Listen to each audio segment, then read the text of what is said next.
शरद पवार गटाच्या लोकसभा उमेदवारांची यादी जाहीर। बारामतीतून सुप्रिया सुळे, शिरूरमधून अमोल कोल्हे, तर अहमदनगरमधून निलेश लंकेंना उमेदवारी। अमर काळे, भास्कर भगरे यांना ही संधी। परभणीमध्ये रासपच्या महादेव जानकर यांना उमेदवारी। राष्ट्रवादीच्या कोट्यातनं जानकरांना उमेदवारी दिल्याची सुनील तटकरेंची माहिती।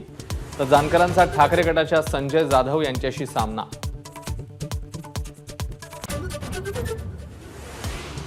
शिंदे गटाच्या विजय शिवतारेंचं बंड झालं थंड। पुरंदरमधून सुनेत्रा पवारांना 1.5 लाखांचं मताधिक्य मिळवून देणार, शिवतारे यांचा निर्धार।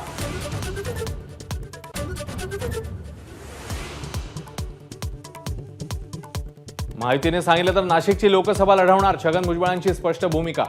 उमेदवारीसाठी माझ्या नावाची चर्चा आहे, हे मला फडणवीसांकडून कळलं, भुजबळांचं वक्तव्य।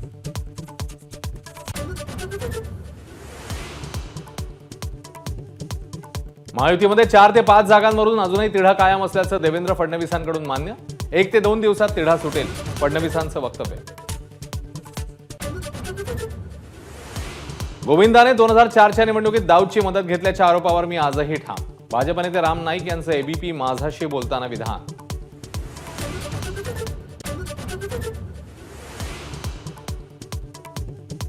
मनोज जरांगे निवडणुकीपासून दूरच राहणार, अपक्ष उमेदवारही देणार नाहीत, ज्यांना पाडायचंय त्याला पाडा, जरांगेंचं आवाहन।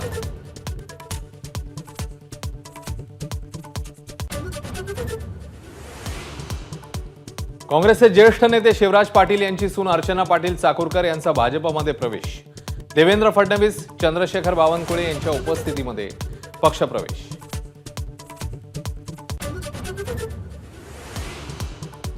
अंबादास दानवे ठाकरे गटातच राहणार, भाजपमध्ये जाणार असल्याच्या बातम्यांचं खंडन। 2 ते 3 वृत्तवाहिन्यांवर मानहानीचा खटला दाखल करणार।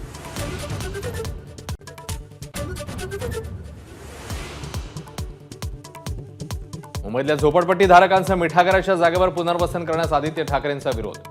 पियुष गोयल यांच्यावर हल्लाबोल, झोपडपट्टी धारकांचं तिथेच पुनर्वसन करा, आदित्य ठाकरेंची मागणी।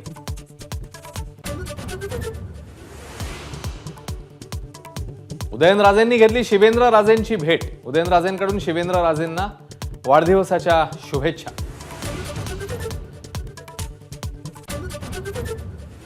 साताऱ्यामधल्या बावधनमध्ये बगाड यात्रेचा आजचा मुख्य दिवस। हजारो भाविकांची उपस्थिती, भैरवनाथ आणि जोगुबाईच्या नावाचा जयघोष। एबीपी माझा, उघडा डोळे बघा नीट।